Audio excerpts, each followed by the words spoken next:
Olá pessoal, eu me chamo Vanessa Teixeira e junto com Marcele Rebelo, Matheus de Oliveira, Tomás Carvalho e João Bernardo Mendonça apresentaremos em formato de vídeo nosso trabalho referente ao tema Inquérito Policial da disciplina Processo Penal 1, ministrada pelo professor Oséias Correia Lopes Filho. E para começarmos a falar de inquérito policial, vamos utilizar a conceitualização dada pelo professor e doutrinador da casa André Nicoliti, segundo o qual o inquérito policial pode ser entendido como um procedimento investigatório e administrativo que busca fornecer ao Ministério Público e ao ofendido elementos, indícios de autoria e materialidade que permitam subsidiar a ação penal. Para o jurista Aury Lopes Júnior, o inquérito policial constitui um conjunto de atividades desenvolvidas concatenadamente por órgãos do Estado com caráter prévio e de natureza preparatória com relação ao processo penal, que pretende averiguar a autoria e as circunstâncias de um fato delituoso com o fim de justificar o processo ou não processo. Nessa perspectiva, infere-se que, quanto à natureza jurídica, o inquérito policial é um procedimento administrativo pré-processual e sua existência pode ser explicada a partir de três necessidades sociais. A primeira delas é a busca por um fato oculto.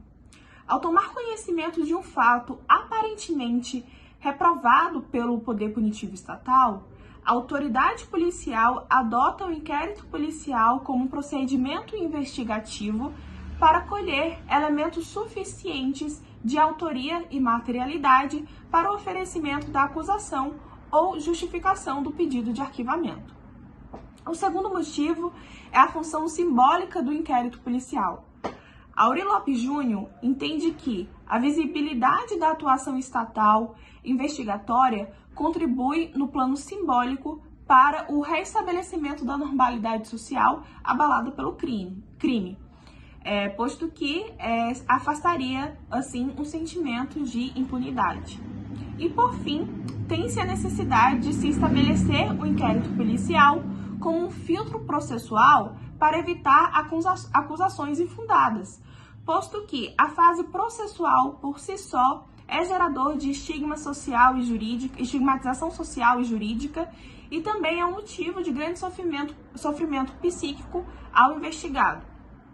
Dito isso, entende-se que o inquérito policial é uma espécie de investigação preliminar. Cabe mencionar, pessoal, que o termo circunstanciado substitui o inquérito policial nos delitos de menor potencial ofensivo previstos, na Lei 9.099, a famosa Lei dos Juizados Especiais.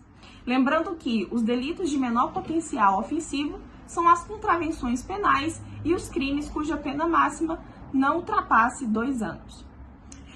Então, para melhor compreender o inquérito policial, podemos trazer alguns entendimentos que serão posteriormente trabalhados pelos meus colegas. No entanto, de antemão, vamos entender que o inquérito policial é um procedimento investigatório movimentado pela autoridade policial com a fiscalização do Ministério Público. Neste ano de 2023, o Supremo Tribunal Federal julgou constitucional uma alteração legislativa introduzida no Código de Processo Penal em 2019. Agora, haverá também o juiz de garantias como representante do Poder Judiciário, que será responsável por proteger os direitos individuais dos investigados e a legalidade da investigação criminal na fase de inquérito policial. Desse modo, caso um inquérito policial resulte no recebimento da denúncia, o juiz que atuará na fase processual, em que o investigado será posto na condição de réu, não será o mesmo que atuou na fase de investigação pré-processual. Neste novo cenário, podemos citar algumas mudanças. A exemplo, o juiz de garantias deverá ser informado sobre a instauração de qualquer investigação criminal. Além disso, ele poderá prorrogar o prazo de duração de inquérito e determinar também o trancamento deste na ausência de fundamento razoável para sua instauração ou prosseguimento. No entanto, é importante importante a gente identificar quem é o principal ator do inquérito policial. O inquérito policial é conduzido pela autoridade policial. Então, como podemos identificar a autoridade policial competente para apurar um fato aparentemente delituoso? O artigo 144 da Constituição Federal prevê os órgãos policiais responsáveis pela segurança pública do Estado e qualifica as funções de cada uma delas. Além disso, existe também uma construção doutrinária que diferencia a polícia judiciária da polícia investigativa. Simplificadamente, a polícia judiciária é a polícia que auxilia o poder judiciário no cumprimento de suas ordens. E a polícia investigativa é aquela que atua na apuração de infrações penais. Cabe lembrar aqui que essa separação é apenas doutrinária, pois estamos falando de uma mesma polícia que atua ora de uma forma, ora de outra. Em síntese, para identificar a autoridade competente para apurar determinado fato, as regras de competência jurisdicional costumam servir de parâmetro definidor às atribuições investigativas dos órgãos policiais, mas isso também não se apresenta como regra absoluta. Ou seja, sendo um caso de competência da Justiça Estadual, a investigação incumbirá a Polícia Civil Estadual, enquanto que, sendo um caso de competência da Justiça Federal, a investigação pertencerá à Polícia Federal, o que também ocorre na esfera criminal limitar. Agora vamos apresentar algumas características do inquérito policial. Para isso a gente se baseou na obra do Renato Brasileiro de Lima. Ele traz aí 9 características em relação ao procedimento do inquérito policial. A primeira delas é que o inquérito ele é escrito. O artigo 9º do Código de Processo Penal usa o termo datilografado, mas a gente tem que lembrar que com o artigo 405, no parágrafo 1º, permite-se inclusive a utilização dos meios audiovisuais. Então não se restringe a escrito numa ideia restrita, mas uma ideia mais ampla. E o próprio autor coloca aqui os novos meios tecnológicos devem ser utilizados, né, para o processo do inquérito. Ele também é dispensável, ou seja, como é uma peça entendida enquanto instrumental, ela não tem uma finalidade em si mesma. O próprio artigo 39 e o artigo 46 do Código, eles atestam essa dispensabilidade, já que o Ministério Público pode atuar mesmo sem estar instruído por um inquérito policial. Ele também é sigiloso, né? Apesar da regra no ordenamento jurídico brasileiro ser de termos publicidade processual, a própria Constituição prevê ressalvas a essa regra. E uma delas é o interesse social no sigilo, e quando esse sigilo ele é necessário para se poder garantir a segurança da sociedade e do Estado. E aí o autor traz a combinação dos artigos 5º, né, no seu inciso 33, e o artigo 93, inciso 9º. O artigo 20 do Código Penal é o que coloca com clareza a característica sigilosa do inquérito policial, mas a súmula vinculante número 14 do Supremo Tribunal Federal garantiu que, apesar desse sigilo, o acesso pela defesa técnica daquele que, porventura, esteja sendo mencionado em um inquérito, está garantido aí pelo Supremo Tribunal Federal. O inquérito ele tem uma característica, no entanto, inquisitorial. O Renato Brasileiro de Lima traz que existe uma certa divergência doutrinária sobre isso. Há quem defenda que seriam cabíveis, né, o contraditório e ampla defesa já no processo do inquérito. Mas o autor defende a linha que, nesse caso, né, nessa etapa, no inquérito policial, o contraditório diferido e ampla defesa não são, na verdade, aplicáveis, até porque ele é informativo. Então, ele colhe informações e não colhe provas. As provas, sim, são feitas já no ambiente judicial e lá, sim, estão sujeitas ao contraditório e à ampla defesa. Como aqui são colhidas apenas informações, não há que se falar na necessidade do contraditório e impõe-se, então, uma característica inquisitorial à natureza do inquérito policial. O inquérito policial, ele também é discricionário, então permite à autoridade policial uma margem de atuação bastante ampla dentro, é claro, das balizas legais estabelecidas. E o autor lembra que algumas diligências da investigação podem requerer uma anterior autorização judicial, afinal, isso é a cláusula de reserva de jurisdição, a exemplo de quebra de sigilo. E o próprio artigo 14 do Código de Processo Penal coloca essa discricionariedade ao dizer que o ofendido ou seu representante legal e o indiciado poderão requerer qualquer diligência que será realizada ou não a juízo da autoridade. O inquérito policial ele é oficial. Ele é presidido, ele tem a sua presidência pelo delegado de polícia, Polícia Civil ou Polícia Federal, e isso também está atestado na Constituição Federal. O inquérito ele também é oficioso, ou seja, quando toma conhecimento de uma notícia crime, de uma notícia de um crime que seja cabível em uma ação penal pública, incondicionada, a autoridade policial ela fica obrigada a agir de ofício, e isso também o próprio Código Penal traz de forma literal no seu artigo 5º, nos crimes de ação pública, o inquérito policial será iniciado, e aí no seu parágrafo 3º, coloca-se que qualquer pessoa do povo que tiver conhecimento da existência de infração penal em que caiba ação pública poderá verbalmente por escrito comunicar à autoridade policial e esta, verificada a procedência das informações, mandará instaurar o inquérito. E o próprio Renato Brasileiro de Lima coloca que uma parte, até mesmo existe uma etapa preliminar, que é essa verificação de procedência de informação. O inquérito ele também é indisponível. O próprio artigo 17 do Código Penal traz isso para a gente, colocando que a autoridade policial não poderá mandar arquivar autos de inquérito.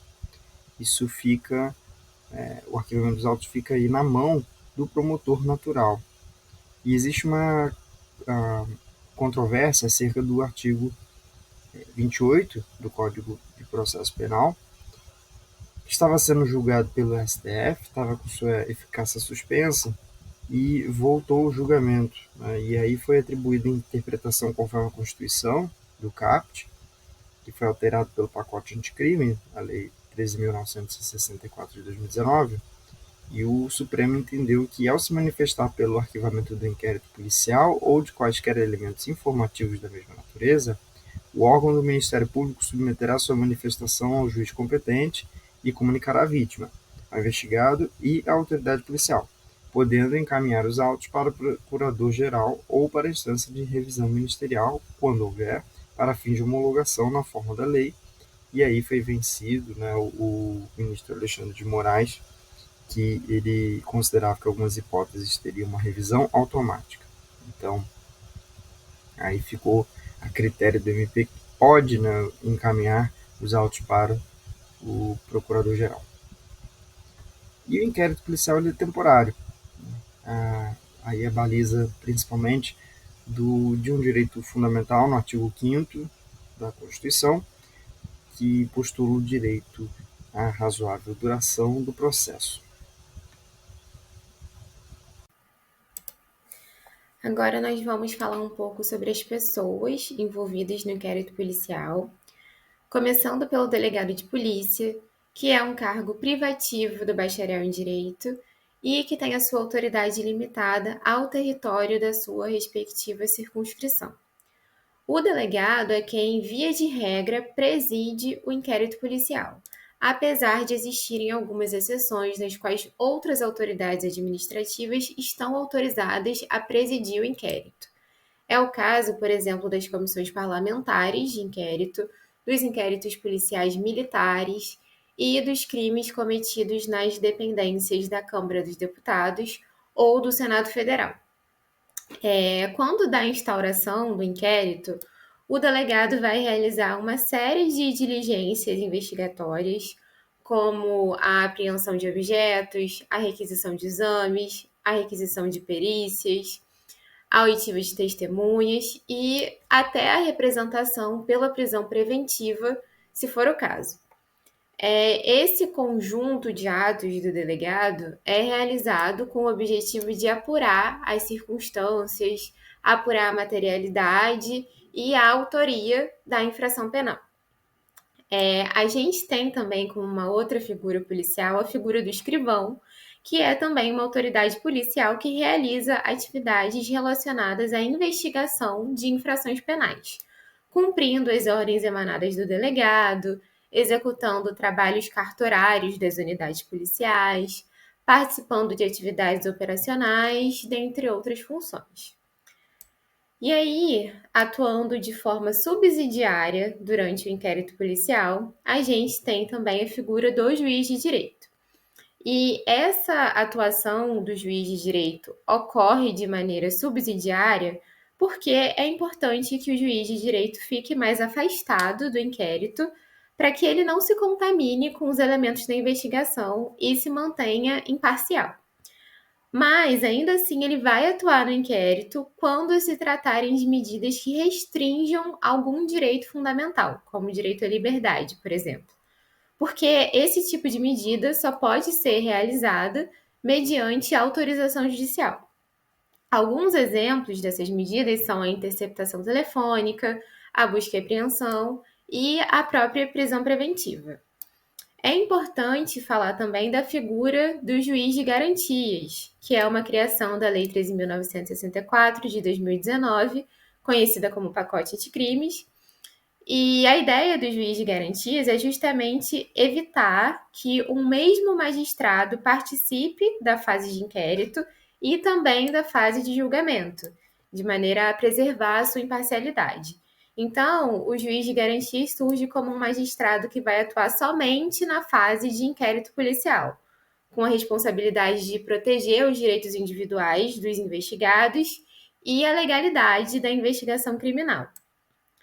A gente tem também a figura do indiciado, que é aquele que foi apontado pelo inquérito como o autor do ilícito penal. Lembrando que, se o indiciado for menor de idade, vai ser nomeado a ele um curador. E aí, o delegado vai ordenar a identificação do indiciado pelo processo datiloscópico e fazer juntar os autos à sua folha de antecedente. O indiciado, por sua vez, pode também fazer o requerimento de diligências, mas ele não tem o dever de colaborar com o processo. A gente tem a participação do Ministério Público, que é o titular da ação penal pública. Ele vai analisar o inquérito e decidir se existem elementos suficientes para oferecer uma denúncia à Justiça. O Ministério Público também vai realizar o controle externo policial, ou seja, a fiscalização da atuação da polícia e a requisição das diligências que julgar necessárias. A gente tem o advogado, que deve ter acesso aos autos do inquérito policial e também tem o direito de estar presente na produção de prova oral relativa ao seu cliente, seja ele ouvido como indiciado ou como mera testemunha. E aí a gente tem a própria testemunha, que é a pessoa que declara o que sabe a respeito do fato criminoso perante uma autoridade. E a regra geral é de que qualquer pessoa pode ser testemunha, sendo que essa pessoa deve dizer a verdade sobre o que souber e sobre o que lhe for perguntado. Caso contrário, a pessoa vai responder pelo crime de falso testemunho. E a testemunha também tem o dever de comparecer ao fórum. Se ela deixar de comparecer sem se justificar, ela pode ser conduzida à força e responder pelo crime de desobediência. Por fim, a gente tem a figura dos peritos, que são policiais científicos que analisam os vestígios das condutas que estão sob investigação do Estado e são responsáveis pela confecção dos laudos periciais, nos quais são apresentadas as provas materiais do fato. Bom, dando continuidade à fala da minha ilustre colega, eu vou trazer um pouco agora do procedimento de instauração do inquérito policial. Eu me chamo João Bernardo, para quem não sabe. Enfim, continuando. No que concerne às formas de instauração do inquérito policial, é preciso identificar o tipo de ação penal que se refere ao crime, seguindo os termos do artigo 5º do CPP. No caso dos crimes de ação penal privada, é necessário requerimento do ofendido ou de seu representante legal. Na hipótese de crimes de ação penal condicionada, o inquérito só pode ser instaurado mediante representação do ofendido, ou no caso de crime contra o presidente da República, mediante requisição do ministro da Justiça. Enquanto isso, quando tratar-se de crime de ação penal pública incondicionada, deverá ser requerido pelo parquê, ou a instauração se dará de ofício pela autoridade policial.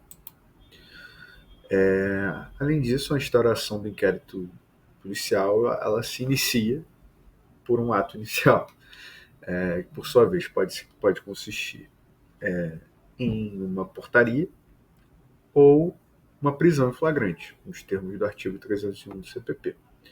Nesse momento, acho que é oportuno a gente mencionar os institutos da delatio criminis e notitia criminis.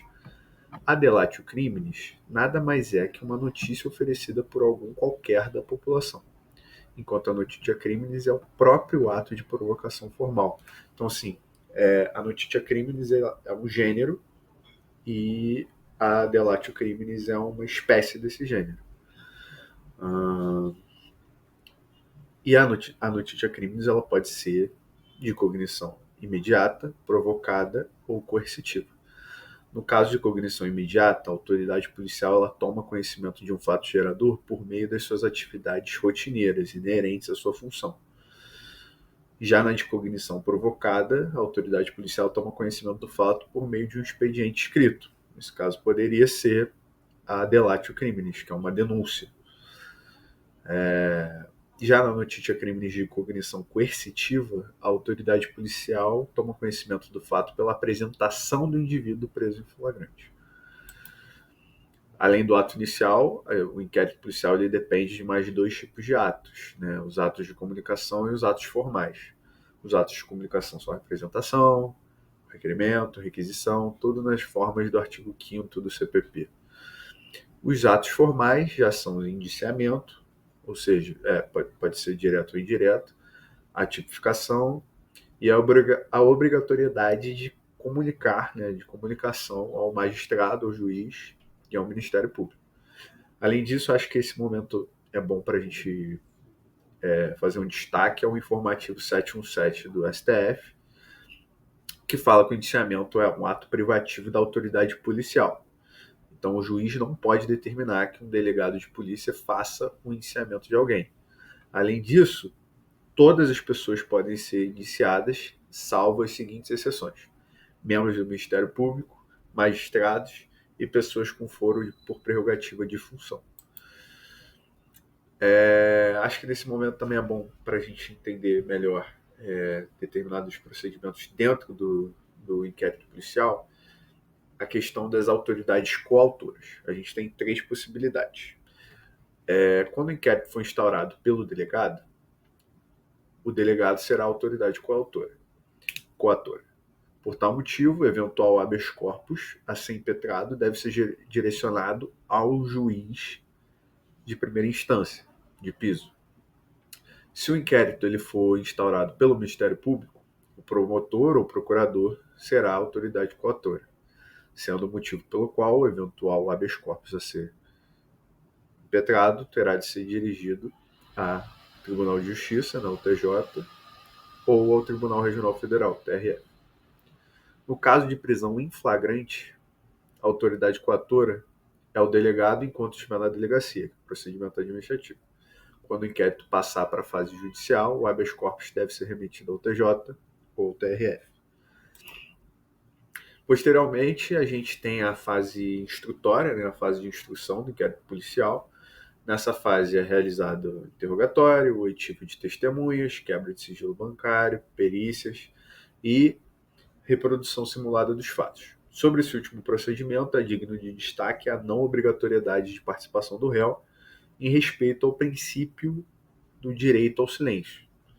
Por outro lado, quanto ao reconhecimento, né, esse procedimento de reconhecimento de indiciado, né, ele é obrigado a participar, visto que não envolve o comportamento ativo dele. Né? Ele está lá de forma passiva. Ele só vai estar lá e a vítima vai fazer esse reconhecimento. Então ele pode ser até conduzido coercitivamente. Nos termos do artigo 10º do CPP, o prazo para a conclusão do inquérito é de 10 dias, se o indiciado tiver sido preso em flagrante ou estiver preso preventivamente. Contado o prazo nessa hipótese a partir do dia que se executar a prisão, a ordem de prisão. Ou o prazo é de 30 dias, né, quando estiver solto ou mediante fiança ou sem ela. Nesse caso de prisão, o prazo é prorrogável por mais 15 dias nos termos do artigo 3b, parágrafo 2º do CPP. Além disso, a gente trouxe aqui a natureza jurídica do prazo, né? Se o indiciado estiver preso, a natureza jurídica é penal, então você inclui o primeiro dia e o último na contagem. Se o indiciado estiver solto, a natureza é processual, então você exclui o primeiro dia e inclui o último na contagem. Por que isso? É uma forma de beneficiar o preso, né? ou solto, né? O indiciado. Por quê? Se a natureza é penal e ele está preso, então um dia a mais, um dia a menos faz diferença na vida de quem está preso. E se ele estiver solto, um dia a mais, né, de se excluir o primeiro dia para a contagem de prazo é interessante para quem está construindo a peça de defesa desse indiciado. Por fim, né, chegando ao final da minha fala, sobre os possíveis incidentes no curso do inquérito policial. Primeiro, acho que a gente pode citar a conclusão pela falta de atribuição da autoridade, né? Essa autoridade ela não deveria ser quem está conduzindo essa investigação. O pagamento da fiança, nos termos do artigo 322 do CPP, e a verificação de sanidade mental do indiciado, que gera um incidente processual. Além disso, tem o trincamento, que é a medida de natureza excepcional e é cabível em 3 hipóteses: a manifesta tipicidade formal ou material da conduta, a presença de causa extintiva de punibilidade e quando não houver justa causa para a tramitação do inquérito policial. Por fim, o inquérito ele finaliza ou com relatório, no artigo 10º, nas formas do artigo 10º, inciso 1º do CPP. O relatório, salvo na lei de drogas, é uma peça meramente descritiva, que não deve conter juízo de valor. E se não houver o cumprimento dos requisitos mínimos, o inquérito policial ele deve ser encerrado com um arquivamento. Eu vou passar a palavra agora para o meu colega Tomás, que vai explicar um pouco mais a fundo essa parte final e dar continuidade ao nosso trabalho. Bom, me chamo Tomás e agora a gente vai abordar o arquivamento do inquérito policial. Para a gente começar a falar disso, a gente tem que ter em mente algumas coisas. Primeiro, a gente tem que se recordar que, de acordo com o artigo 17 do CPP, a autoridade policial não poderá mandar arquivar autos do inquérito. Isso é muito no sentido de evitar a arbitrariedade. Não só a autoridade policial, mas também é bom lembrar que o juiz não pode arquivar de ofício, ele deve ser provocado. Além disso, devemos ressaltar que o arquivamento ele tem natureza jurídica de ato administrativo, porque ele não está na função tipicamente jurisdicional. Passando agora para os motivos do arquivamento, as principais hipóteses estão nos artigos 395 e 397. Dentre essas hipóteses estão a ausência da condição da ação ou pressuposto processual, a ausência de justa causa, ou seja, lastro probatório mínimo para ação penal, seria isso indício de autoria e prova de materialidade, existência de excludente de tipicidade ou de licitude, a existência de excludente de culpabilidade, salvo na hipótese do inimputável do artigo 26 caput do Código Penal, e causas extintivas da punibilidade, por exemplo, a prescrição do crime ou a morte da vítima em alguns casos, etc. Bom, o procedimento de arquivamento do inquérito policial ele foi bastante modificado recentemente. Ele já havia sido alterado com o pacote anticrime, que depois foi suspenso em umas ADIs e que poucos meses atrás foi julgado. O artigo 28 original, o velho artigo 28, estabelecia que o arquivamento de toda e qualquer peça de investigação criminal, incluindo o inquérito policial, era um ato complexo, ou seja, o Ministério Público ele não arquivava, mas ele deveria manifestar o arquivamento, e essa manifestação seria submetida à análise do Poder Judiciário, do juiz, que, entendendo essa manifestação, homologaria e efetivaria o arquivamento. E caso discordasse do arquivamento, o juiz, então, ele deveria remeter os autos ao Procurador-Geral do Ministério Público. Esse procurador ele poderia, então, insistir no arquivamento ou oferecer a denúncia. Oferecendo a denúncia, tudo isso seria devolvido, então, ao juiz que negou inicialmente o arquivamento. Vale ressaltar que o juiz, ele discordando, ele não pode obrigar o Ministério Público a denunciar, porque isso violaria o artigo 129 da Constituição, que trata da independência e da titularidade exclusiva da ação penal pública para o Ministério Público. Entretanto, esse poder do juiz me parece que demonstra certa vocação acusatória maior do que a do próprio Ministério Público, que é quem tem constitucionalmente essa função. Com o pacote anticrime e a mudança, o Poder Judiciário ficou sem atribuição nesses casos. Ficou restrito ao Ministério Público o arquivamento e cabendo o pedido de reexame por parte da vítima, foi uma das outras novidades. A nova redação, como a gente pode ver nos slides, ela não cita o juiz. No novo arquivamento, passou a dizer, então, que ordenando o arquivamento do inquérito policial ou de quaisquer elementos informativos da mesma natureza, o órgão do Ministério Público comunicará à vítima, ao investigado e à autoridade policial e encaminhará os autos para a instância de revisão ministerial para fins de homologação na forma da lei. Com a decisão do STF sobre o artigo 28, passou a atribuir, então, uma interpretação ao caput do artigo para assentar que, ao se manifestar pelo arquivamento do inquérito policial ou de quaisquer elementos informativos da mesma natureza, o órgão do Ministério Público submeterá sua manifestação ao juiz competente e comunicará à vítima, ao investigado e à autoridade policial, podendo encaminhar os autos ao Procurador-Geral ou para a instância de revisão ministerial, quando houver, para fins de homologação na forma da lei. No slide, eu grifei e deixei em letras maiúsculas essas partes que tiveram uma nova interpretação. Então, salvo engano, vai para o Procurador-Geral de Justiça ou para a Câmara de Coordenação do Ministério Público Federal. Então, essa manifestação. Além disso, no parágrafo 1º do artigo 28 do CPP ainda, com a decisão do STF, passou a ter uma interpretação para assentar que, além da vítima ou de seu representante legal, a autoridade judicial competente, o juiz, também poderá submeter a matéria à revisão da instância competente do órgão ministerial, caso verifique patente ilegalidade ou teratologia no ato administrativo. Ou seja, o juiz pode discordar e alegar essas duas coisas, teratologia ou ilegalidade, remetendo então para o Procurador-Geral, para a Câmara ou instância revisora. Segundo esse entendimento do STF, ao juiz deve ser submetida mera comunicação à manifestação ministerial, tendo prazo também de 30 dias para recorrer ao órgão superior do Ministério Público, caso discorde do arquivamento. Segundo o professor Aurélio Lopes Júnior, aqui não é o juiz de garantias, mas sim o juiz da instrução, já que ele encerrou sua atividade com o oferecimento da denúncia ou com a determinação do seu arquivamento.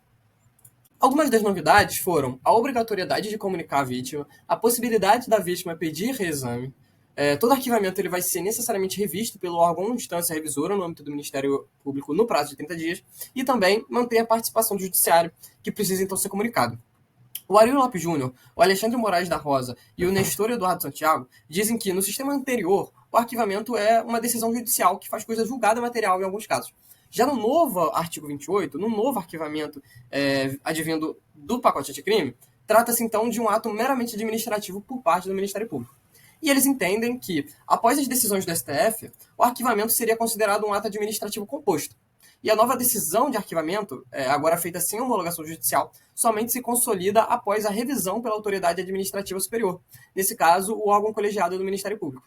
E após essa revisão, então, teremos um ato jurídico perfeito com estabilidade decisória. Falando agora sobre o desarquivamento e, por consequência, o início da ação penal, o desarquivamento só pode ocorrer com o surgimento de novas provas. Foi tema da súmula 524 do STF, que diz que, arquivado o inquérito policial por despacho do juiz, a requerimento do promotor de justiça, não pode a ação penal ser iniciada sem novas provas. Para desarquivar o inquérito policial, é necessária, então, a notícia de novos elementos de informação. O artigo 18 do CPP também diz isso. Diz que, depois de ordenado o arquivamento do inquérito pela autoridade judiciária, por falta de base para a denúncia, a autoridade policial poderá proceder a novas pesquisas se de outras provas tiver notícia.